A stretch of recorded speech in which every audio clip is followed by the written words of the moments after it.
This is Photographing the West podcast, the podcast for people who love to explore the western highways and byways while photographing the landscape and wildlife.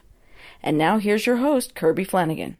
Hello, and welcome to episode number 73 of the Photographing the West podcast, where twice a month we bring you interviews with interesting people doing interesting things. Today is no exception. I have with me nature photographer Beth Young.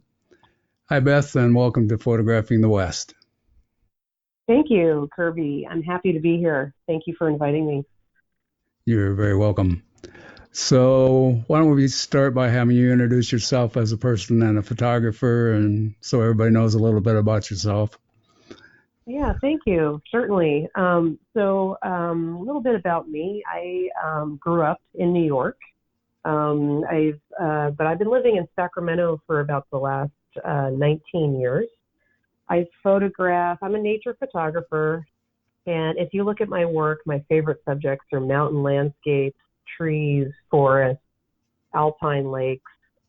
Growing up on the East Coast, I've been really inspired by the diversity of nature here in California, and I just love California's rugged terrain. And living in Northern California, I just have incredible access, to all the nearby state parks, national parks, wilderness areas. My favorite locations are, obviously the Sierra Nevadas. It goes without saying that Yosemite is many photographers' favorite place, and that's one of my favorite places as well. I also love to spend a lot of time up in Lassen Volcanic National Park. I just got married last year. My husband grew up in Redding, and so he introduced me to Lassen and Mount Shasta and the Cascade area outside of Redding and Chico. So that's a place that we both like to spend a lot of time. I just think it's a wonderfully untouched area. And so I also spend a lot of time camping, and I like to camp on location in places that I love to photograph. I'd love to say that I pursue photography full time, and I hope someday that might be a reality, but currently I balance my photography with my full-time work as an architect. So that's a little about me. Okay, yeah, most photographers these days have to have a day job, it seems like, so you're not unusual. Yeah. Right. So how do you manage to fit photography in what must be a very busy day job? I think like most people, it is a challenge. It's a balance. I can't tell you how many times I've been in the office and then I look out the window and I see some incredible weather conditions and I wish I were out there with my camera. But, if you're passionate about something, you make it a priority. And so I spend a lot of my weekends, my vacation time, even holidays, pursuing photography every chance that I get. Like this Christmas, for example, I haven't had that week off that most people take off between Christmas and New Year's in a few years. So this year I'm finally taking it off, and I'm heading down to Death Valley National Park. I've only been down there once, and so I'm really excited to go back and photograph some desert landscapes. But, at the end of the day, it's really about making your passion a priority, because nobody else is going to do that for you. I think that's really important. Sure. So do you drag your husband along on these trips, or does he stay home? I do. I was gonna say, when we first started dating, I got him into photography as well, and I'm very fortunate that he picked it up and is a fantastic photographer in his own right. And I'm fortunate that I can set the alarm at 3:30 or 4 in the morning, and he understands, and he gets up with me. So that makes a big difference to have, a significant other who shares a lot of your same passions. Very fortunate in that regard. So makes life much easier, I'm quite sure. It does, yeah. So you describe yourself as having a type A personality. So how does that fit into your planning for a photo shoot in nature? Yeah, I'm kind of I'm a list maker. I like to plan ahead, but still try to allow myself some flexibility to kind of make stuff up as I go and be a little bit more spontaneous. So it's a little bit of a balance, but I think over the years, I find myself going back to the same locations over and over. So there's certain locations that I like to return to year after year in the same season. So for example, I love spending time up in the redwoods in the summer. And since it's such a long drive from where I live in Sacramento and my personal time off is limited like most people, you'll usually find me up there on Memorial Day weekend, which admittedly is not the best conditions if you're looking for conditions like fog in the redwoods, but sometimes you get lucky. And, I love spending time in Yosemite in the winter when it's transformed into this magical place, especially with fresh snow. And I love to go back in May when the dogwoods are in bloom and the waterfalls are going, and in November when the black oaks and the dogwoods have beautiful autumn color. So I've kind of gotten to the point where I have a good idea of what the conditions are like in various places that I love to go to, and I book kind of camping trips there as far in advance as possible so I can get a campsite on or near a location. Another thing that I like to do year after year, one of my favorite subjects in August and September is astrophotography. So you'll generally find me camping in the Alabama hills or the Bristlecone Pine forest in those months. So I think it's just finding out what places really speak to you, knowing what time of year have kind of the best chance of those, special conditions that you're looking for. Just knowing the best times to go and then just making the plans to make it happen. I think it's kind of, just practice and returning to a place again and again. Yeah, that certainly makes sense. So you go to some of the usual locations, but you also go to Bristlecone Pines, which is not a usual location, I guess. Yeah, it's pretty up there. It's about 10,000 feet in elevation. So even in the summer, it can get quite cool at night. So, but it's a fantastic place to witness dark skies, an incredible place to view the Milky Way. And again, I like to go in August and September and do astrophotography just because, the Milky Way's galactic core is out a little earlier in the evening and a little bit more vertical. And I like to be in bed at a decent hour so I can still, photograph the Milky Way between like 10 and midnight, and then I could still crawl into bed, get some rest, and get up for sunrise. So do you camp up on the mountain? I've been up there, and they don't let you camp on the actual Bristlecone Pine site, but there is camping nearby, I guess. There is, yeah. There's a nice little campground up there. I can't recall the name, but it's one of those places that if you go up to and you're camping, I would recommend, just bringing all your food and water and everything that you need, because it's kind of remote, and if you forgot something, if you forgot, some food or something, it's no small task to drive back into town and pick stuff up. I would recommend just stocking up before you head up there. Yeah, good advice. It is a long ways up there. Yeah. So when you go to the Alabama Hills, is there any place in particular you like to go? Well, the Alabama Hills is managed by the Bureau of Land Management. So it's free to camp. There's no reservations available. So you kind of show up and you take this dirt road back into the rock formations, and you just find a place to pull over and camp. There's no designated campsite. You just find a spot that looks interesting, and we like to just pull over, find a spot, and we love to explore all the rock formations, all the arches. It's just a beautiful place at the base of Mount Whitney there in the Eastern Sierra.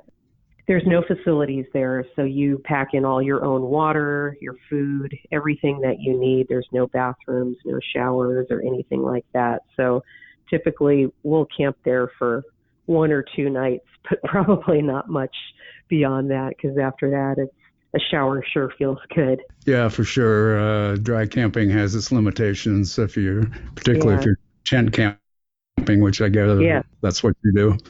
Yeah, actually, we have a camp trailer. It's a little A-liner. We're on our second camper, actually, and we both love spending our free time shooting on location while camping. I mean, it's a great thing to camp within the area that you're photographing, because you can spend time there, you can gauge and observe the weather in any given location. You can get up before sunrise, but still manage to get some sleep. And like I said, if you're into astrophotography, it's fantastic to crawl into the camper for sleep after you're done shooting. Yeah, it beats staying in a motel for sure. We've done that quite a bit as well. Yeah. So what's your approach to astrophotography? We didn't really talk about that ahead of time, but. Oh, yeah. Well, like I said, my favorite months to go are August and September. Last year, we went to Lassen Volcanic National Park, which is a beautiful area, like I mentioned before, and I found a spot that had some really beautiful reflections of Mount Lassen with the vertical Milky Way's galactic core over the mountain. So that was a shot that I've been wanting to get for a couple of years, and finally was able to get that last year. I like to plan shots in advance, and I use the app that I think a lot of photographers use, PhotoPills, to understand when the galactic core is visible and to kind of align it over interesting foreground elements.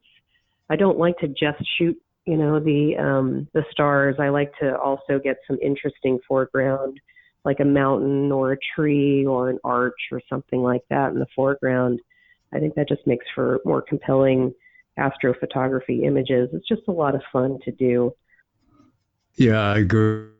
I think having an interesting foreground is sort of makes or breaks a astrophotography photo, in my mind at least.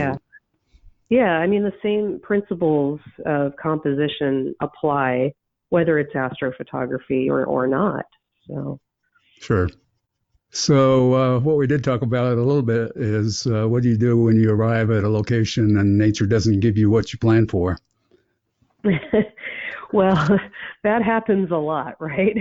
Yeah. I think that happens to everybody. Yeah, that's the tough part about nature and landscape photography is, you can't always be in the right place at the right time and in the right conditions. And Mother Nature doesn't always cooperate. But that's one of the things I like about it as well. Over the years, I've kind of gotten away from photographing wide-angled grand landscapes and focusing more on smaller details and more intimate landscapes. The nice thing about that is it's not dependent so much on weather conditions or a dramatic sky. When I first purchased my 70 to 300 millimeter zoom lens, for example, it was the same year that there was a long drought in California and blue skies were the norm, very undramatic weather, very dry weather.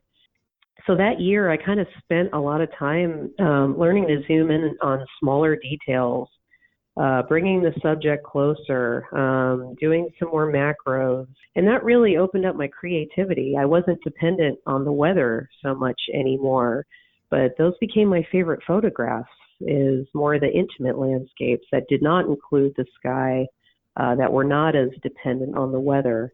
And I feel like that was kind of a breakthrough in my photography. And I see a lot of photographers kind of going more in the avenue of more intimate landscapes, and it's exciting to see. I like that.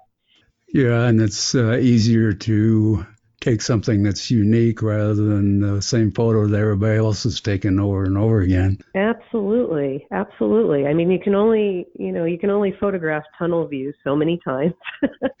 So it's nice to, get something a little bit different and, not necessarily have to be like 16 millimeter wide angle. Yeah, you can get some very unique images using your zoom lens. I'm a big advocate of that. So speaking of Yosemite, one of the things I like about your photos online was that you're not taking the same ones everyone else takes, but you still capture the essence of Yosemite. Talk a little bit more about how you arrived at this point in your photographic journey, and are you self-taught or do you have a mentor, or how did you progress in your photographic journey? Well, thank you. First of all, thank you for saying that. I appreciate that. I've been going to Yosemite pretty regularly. It's about a 4-hour drive from my house for about the last 6 years. And I'm always shocked at how many people who grew up or live in California have never been there. I try to go at least, 3 to 4 times a year, if not more.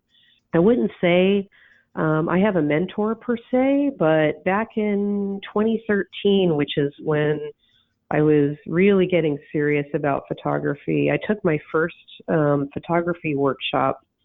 And I took it with Michael Fry, who's a renowned Yosemite photographer and who since, has become a friend of mine. I just have long admired his work, and he's an incredible teacher. So if your listeners ever have the opportunity to do a workshop with him, it's very well worth it. He's a very patient, kind teacher. And so every time that I've taken, I think, 3 of his workshops now, and every time I notice a big advance in my photography and the way that I see. I learn something new every time. So that's been very well worth the investment. It's really expanded my understanding of composition and what makes a compelling image. Side of workshops, which I really haven't done a ton of, I'm pretty self-taught. I think that being an architect by training and a creative kind of helps guide a photographic vision because I'm kind of a visual person in my day job anyway, and I think that helps. Yeah, I'm sure it does. For sure, I would agree that anybody that's going to visit Yosemite should buy Michael Fry's book and also get his app, because they are wonderful guides to photographing there, and take you to a lot of the icons, but also a lot of places that are off the beaten path. So exactly. A good investment. Yeah, absolutely. Very good investment.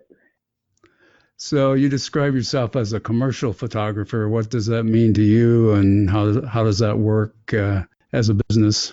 Yeah, I've never considered myself a fine art photographer, and I do photograph commercially. I work with art consultants and interior designers. I've been doing that for the past few years.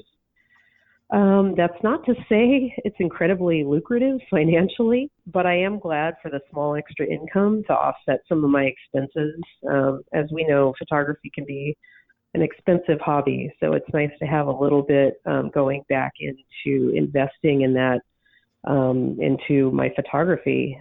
Yeah, I was first exposed to the concept of art consulting. I was working on a project as an architect in my day job. I was doing a remodel project in a hospital chapel that needed a new stained glass window. And the owner or the client hired an art consultant who I got to work with. So I got to see the process of how the art consultant goes out, solicits qualifications and samples of work from artists, and then presents options to the client that meets their needs and their budget. So I got to understand that whole contractual relationship between an art consultant and a client, and how an art consultant is kind of a go-between the artist and the client in the project. So that was kind of an interesting eye-opener for me. the project we were working on with the stained glass window was very successful. And at the end of the project, I approached the art consultant and I said, "Hey, you don't look for photography for clients by any chance, do you?" I wasn't expecting much to happen from it, but they said, "Yes, in fact, we do." And so that's led me to building relationships within that art consulting community, which has been really fantastic. So do you have a contract with them, or it's just catch as catch can, or how does that part work? I kind of work regularly with a select few art consultants, all of which are located in California. And so they kind of come to me again and again as a project comes up and there's a need for photography. Most of what I do is in the healthcare world. And there's been trying to think of the word, there's been more of a movement in healthcare to get more local imagery. So I would encourage photographers out there, find out where local art consultants are and reach out to them.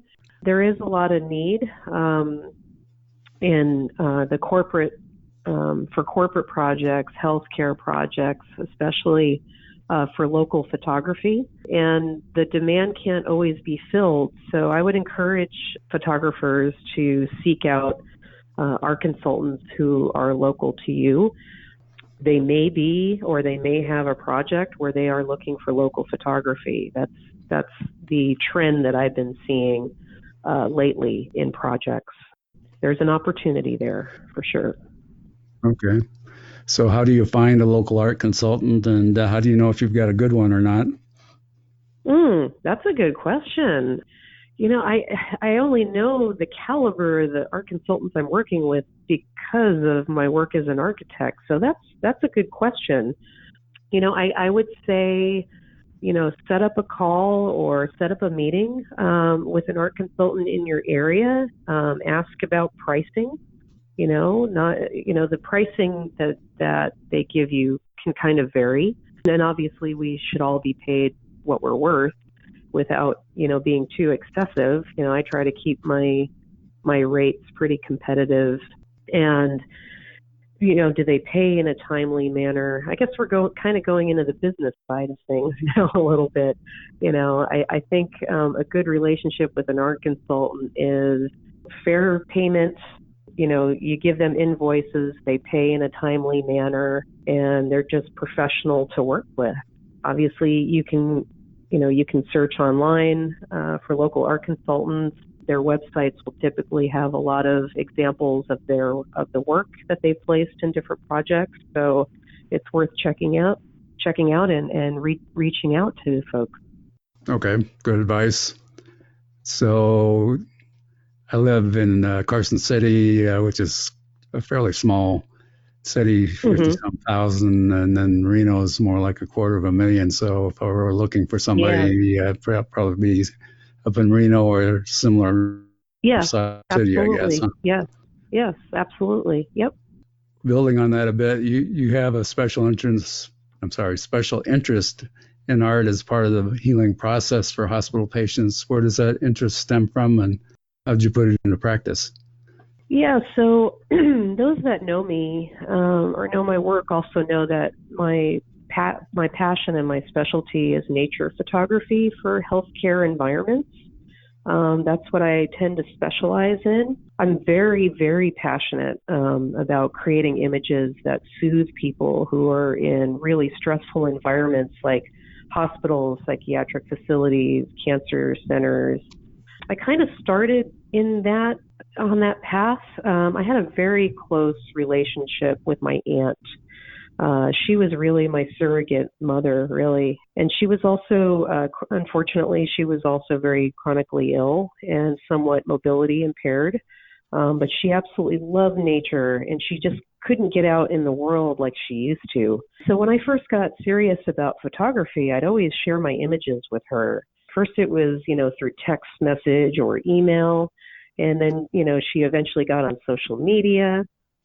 And so she really loved my images, and it was through this interaction with her that I realized how powerful imagery can be to someone with little mobility or freedom, or to somebody in a stressful situation like cancer treatment. So after my aunt passed away, not too long ago, I myself was recently diagnosed with early stage but aggressive grade of breast cancer. It required about 14 months of treatment, so I had to go through surgery, radiation, chemotherapy. That was a tough time for me, not only because I was fighting for my health, but also because I had very little energy to get out and take photographs, and that really recharges my batteries, if you will. So when I was going through treatment and going in and out of various facilities where I was receiving treatment, I would look around at the environment that I was in, and if there was a nice artwork program within that facility, it definitely I could focus on a nice image and sort of relieve my own anxiety about what I was going through. So the importance of art in these types of facilities is so important, and I know firsthand how important it is, having gone through what I went through, which fortunately I've got a clean bill of health now. But yes, I'm really passionate about this. I think that time that I spent going through treatment, I believe it made me a better photographer. I think it made me a more thoughtful photographer.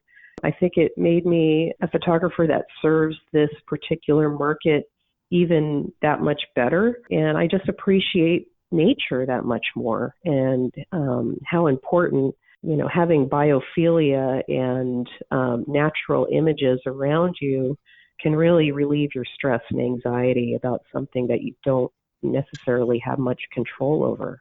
Yeah, very true. I went through some major surgery myself this year, and I felt much better once I could get back in nature, and it just helped bring me back to life in a sense. Yeah, absolutely. I'm glad you're doing better. I know, it's stressful when you can't get out and shoot, and your body is going through that, and you just have to slow down and take care of yourself for a while. But it makes you appreciate it when you get out there again. Yes, it does. Yes, very much so. Mm-hmm. Yeah. So the other thing I wanted to talk to you about a little bit was your involvement in social media. Like most photographers, we're all on Facebook or Instagram or all of the above, whether we like it or not. So how do you avoid the trap of competing for likes with your photography? Yeah, that's a great question. I have a love-hate relationship with social media, which I think a lot of photographers probably do. When I first seriously got into photography, that was around the start of Instagram, but not a lot of serious photographers were using Instagram as a platform at that time. And then as it developed into a platform for showing your photographic work, I found it very inspiring to connect with photographers around the world whose work I admired. And, honestly, through social media, I've made incredible friendships and connections with other photographers that I don't think I would have been able to do without social media. And I've also been able to connect with people who just admire photography, and that's been great too. So for a while, I felt like there was a really great sense of community. But it's sort of, social media has sort of changed how photography is consumed by the public. As a photographer, you have this potential to get great exposure, but it kind of depends on an algorithm now, whether your work gets to reach a wider audience. So I think that can be frustrating for some when you post an image you're really proud of, but an algorithm might decide it shouldn't be as popular, and it might be one of your favorite images. That happens to me a lot. I think the flip side is, the expectation on social media that you're always producing these dramatic landscapes all day, every day. And as we know, that isn't always possible. And I also think that being exposed to beautiful imagery and looking at all this beautiful imagery on social media kind of over time will kind of make you prone to comparing yourself or your own work to others' work. And that's a slippery slope as well. And that's something that I try to avoid. I think the way people consume photography now through social media, I'm not sure if it dilutes or lessens the demand for buying prints and in the old-fashioned sense. I'm not really certain if there's a direct correlation there. There might be. But at the end of the day, I work really hard at having a mindset of not comparing myself to others on social media. I really work hard to try to keep true to my own vision.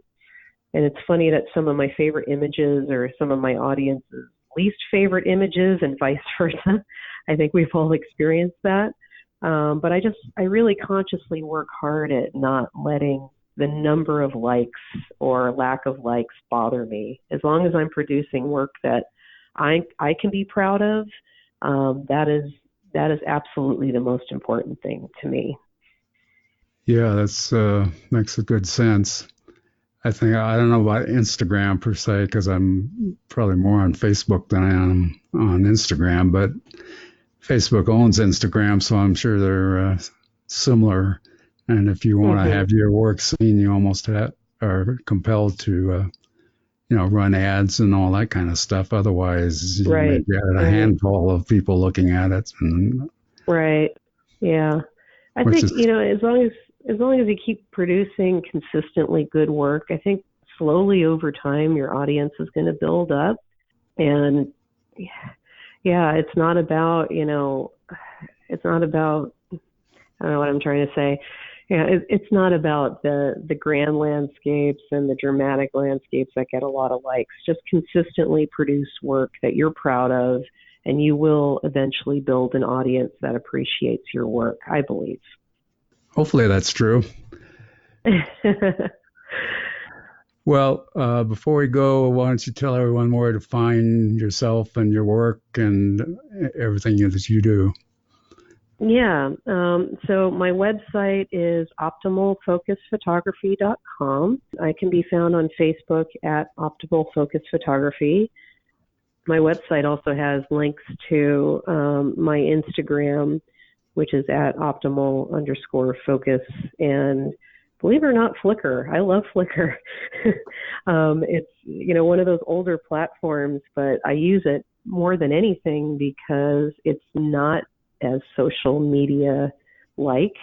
It's, an older platform, and I just enjoy using it. So it's not about algorithms or anything like that. I also regularly contribute content to a blog called The Slow Photography Movement. And it's all about taking a slower, more meaningful approach to your photography. So every blog post has a theme around those lines that several photographers contribute to.